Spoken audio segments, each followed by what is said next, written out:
Olá, meus queridos e minhas queridas, muito boa noite, sejam todos muito bem-vindos a esta exposição bíblica de hoje, quinta-feira, dia 4 de fevereiro de 2021, a partir de 1 Coríntios capítulo 7, do verso 25 ao 40, eu quero compartilhar algumas coisas com vocês sobre a palavra de Deus e eu lerei os versículos à medida em que expô-los, ok? Vejam, nesse capítulo de número 7, e a gente já falou sobre ele, do versículo de número 1 ao 9, e há 15 dias atrás, do 10 ao 24, Paulo trata de questões, primeiro sobre o casamento, de 1 a 9 versículos. Depois ele fala sobre a estabilidade da família. Vimos isso há 15 dias atrás, de 10 a 24. E com isso, ele falou sobre o casamento em relação às viúvas, a homens não casados e aqueles já casados. Ele falou sobre quando um cônjuge se converte e o outro não convertido quer separar-se, qual é a situação do convertido. Fala para o convertido não abandonar o não convertido, se o não convertido consente em continuar o relacionamento. Pois bem, neste trecho, de 25 a 40, ele tratará com 3 grupos. Primeiro, com os jovens solteiros, do 25 ao 35.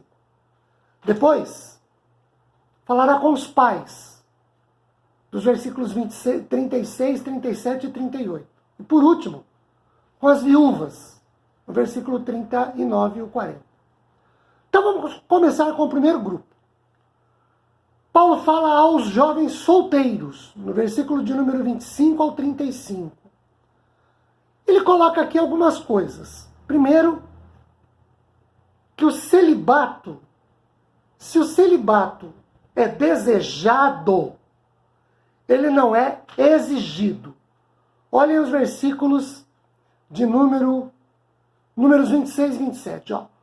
Considero por causa da angústia situação presente, ser bom para o homem permanecer assim como está. Como assim? 27. Está casado? Não procures separar-te. Estás livre de mulher? Não procures casamento. Então vejam, o celibato aqui, se é desejado, não é exigido. No capítulo 7, de 1 a 9, Paulo deixa isso de maneira absolutamente clara. As vantagens de se continuar solteiro ou solteira são evidentes.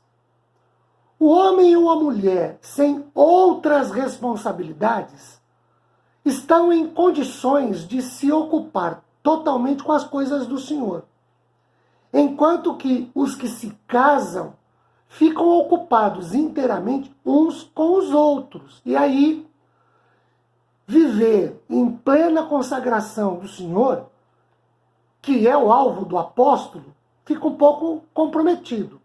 Olhem os versículos 32, 33, 34 e 35. 32. O que realmente eu quero é que estejais livres de preocupações. Quem não é casado, quem é solteiro ou solteira, cuida das coisas do Senhor, de como agradar o Senhor. Mas o que se casou, cuida das coisas do mundo, de como agradar a esposa. Verso 34. E assim está dividido. Também a mulher, tanto a viúva como a virgem, ou seja, aquelas que não estão casadas, né?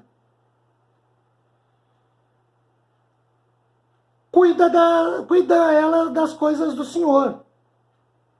Cuidam elas das coisas do Senhor, para serem santas. Assim no corpo como no espírito.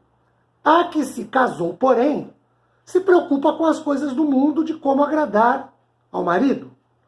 Digo isto em favor dos vossos próprios interesses, não que eu pretenda enredar-vos, mas somente para o que é decoroso, e vos facilite o consagrar-vos desimpedidamente ao Senhor.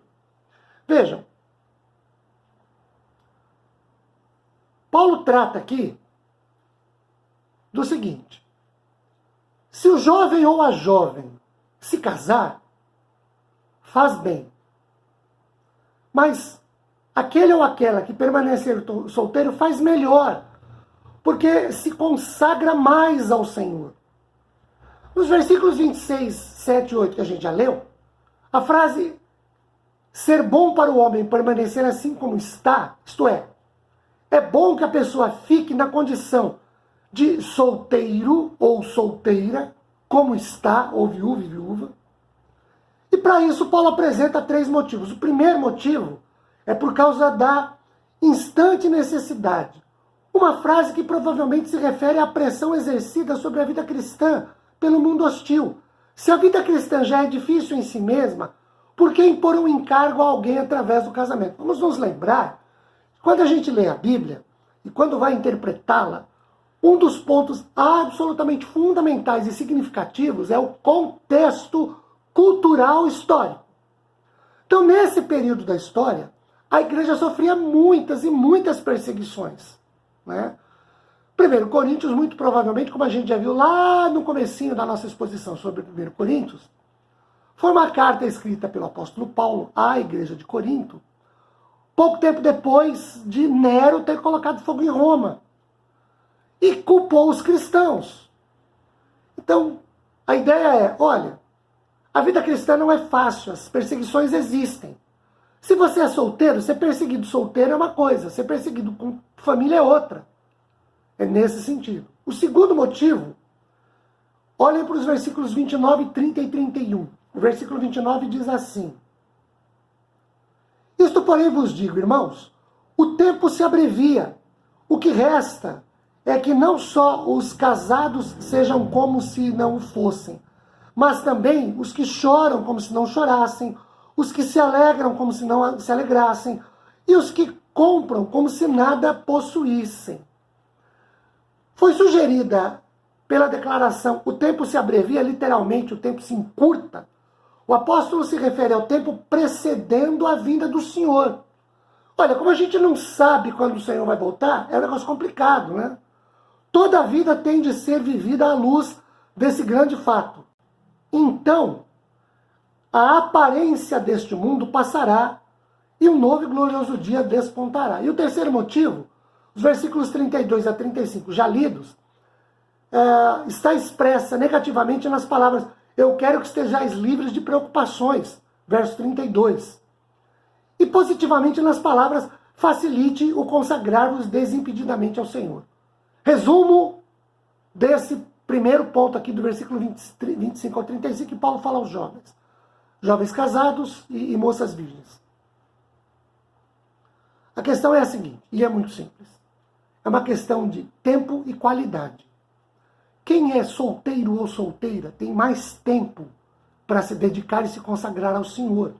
Porque a sua preocupação não está com cônjuges e filhos, nem com a casa, nem com o sustento da casa.